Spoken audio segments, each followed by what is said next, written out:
আজকের বারবিকিউটা যে এত মজা হয়েছে কি বলবো। আমাদের বাসায় এই প্রথমবার হচ্ছে বারবিকিউ পার্টি হলো, তাও আপার উদ্যোগে। আপাই বলেছিল যে হচ্ছে বারবিকিউ পার্টি করবে, তো যেই ভাবা সেই কাজ। আসসালামু আলাইকুম, সবাই কেমন আছেন? আশা করছি আল্লাহর অশেষ রহমতে আপনারা ভালো আছেন। আজকে নতুন একটি ভিডিও নিয়ে চলে এসেছি। যদি ভিডিওটি ভালো লাগে অবশ্যই আমার ফেসবুক পেজ এবং আমার ইউটিউব চ্যানেলটি সাবস্ক্রাইব করবেন। মূলত বারবিকিউ পার্টিটা করার মেন কারণ হচ্ছে গিয়ে আমাদের এখানে 3 দিন ব্যাপী মাহফিল হয়, তো ওটা প্রত্যেক বছরই হয়, তাও 3 দিন। তো আপারা এসেছিল, তাও 2-3 মাস পরে আপারা আমাদের বাসায় বেড়াতে এসেছে। তো আপা বলল যে আমরা যেটা 3rd দিন বা শেষের দিন, ওই দিন রাতে আমরা বারবিকিউ পার্টি করব। তা ওই দিন বিরিয়ানি বা অনেক কিছু রান্না বাড়া হয়েছিল। তো সারাদিন আমরা অনেক কাজে ব্যস্ত ছিলাম, তার জন্য আর আমরা এই বারবিকিউটা রাত্রেবেলা করার ইচ্ছা ছিল যে রাত 1টা-1:30টার দিকে আমরা সবাই জেগে তখন করব। কিন্তু আমরা এতটাই টায়ার্ড ছিলাম যে আমরা বলেছি যে কিছুক্ষণ ঘুমিয়ে তারপরে হচ্ছে আমরা বারবিকিউ পার্টি করব। মাহফিলও শোনা হবে, আবার বারবিকিউ পার্টিও হবে, তো দুইটা মিলেই অনেক মজা করব। কিন্তু বারবিকিউ পার্টিটা আমরা রাত্রেবেলা করতে পারিনি, কারণ অনেক খাওয়া দাওয়া হয়ে গিয়েছিল। কেউ আর বলেনি যে চলো যে করি বারবিকিউটা। তো হচ্ছে সকালবেলা যেদিন আমাদের মাহফিল শেষ হয় সেদিনকার তাড়াতাড়ি সবাই নাস্তার জন্য আমরা বারবিকিউটা শুরু করি।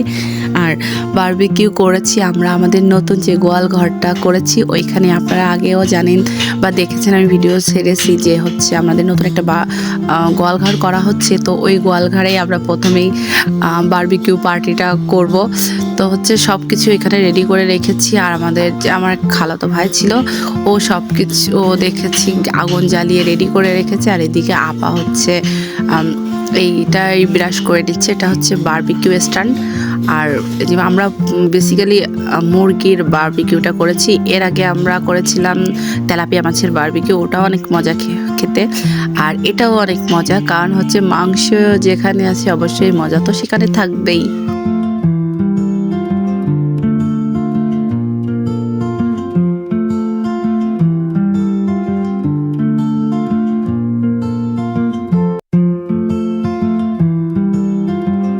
যেহেতু আমাদের বাসায় এই প্রথমবার বারবিকিউ করা হচ্ছে, তো এই যে স্ট্যান্ড বা বারবিকিউ করার জন্য যেসব জিনিসপত্র লাগে এসব কিছুই ছিল না, সব আপা ওর বাসা থেকে এনেছে। তারপরে উদ্যোগ আমাদের ছিল সবাই যে আমরা লাস্ট নাইটে পিকনিক বা বারবিকিউ পার্টিটা আমরা করব। রাতে করার মজা আলাদা, তবে সকালবেলাও আমরা খুব এনজয় করেছি এটা করতে গিয়ে।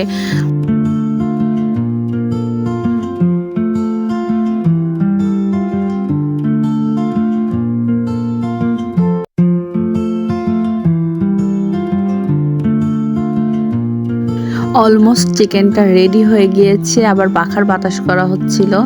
পাখার বাতাস করলে কি হয়, আগুনটা একটু তাড়াতাড়ি জ্বলে।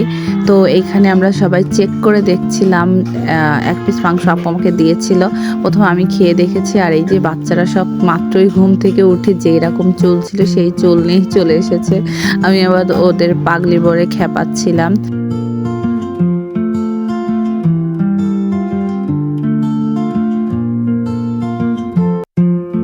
তো আমাদের বারবিকিউটা রেডি হয়ে যায়, আর এগুলো সবগুলো নামিয়ে দিয়েছিল। এরপরে আরও একবার বারবিকিউ তৈরি করার জন্য যে কয় পিস ছিল বাকি সেই কয় পিসও তৈরি করা হয়। আমি আবার একটু ভিডিও করলাম। এই যে আমার খুব শখের একটা গোলাপ ফুল গাছ, এর ভিতর আমি লাল গোলাপও লাগিয়েছিলাম, কিন্তু লাল গোলাপ কখনোই হয় না। এরপর বারবিকিউর সাথে তান্দুরি রুটি খাওয়া হবে না, তা কি কখনো হয়? এটা আগের দিন সবই আমরা রেডি করে রেখেছিলাম, কিন্তু দুঃখের বিষয় আমরা সব কিছুই ফ্রিজে উঠিয়ে রেখেছি। সকালবেলা আবার বের করে তারপরে রুটি বানাতে চলে গিয়েছিলাম। আমি রুটি বানিয়ে দিয়েছি আর আপু এটা সেকে রেডি করে দিচ্ছিল। সবাইকে খেতে দেওয়ার পরে তারপরে আমিও আমার জন্য নিয়ে নিয়েছিলাম, আর সবগুলোই 4 পিস করে টুকরা করে তারপরে সবাইকে দিয়েছি। আর সাথে মেয়োনিজ হবে না, তা কি হয়? আর এই মেয়োনিজটা বাসায় বানানো, নিজেদের হাতে তৈরি করা। বাজার থেকে কেনা মেয়োনিজের থেকে বাসায় বানানো মেয়োনিজই অনেক মজা লাগে খেতে। আজকের ভিডিওটি এই পর্যন্তই থাকছে। আল্লাহ হাফেজ, সবাই ভালো থাকবেন, সুস্থ থাকবেন।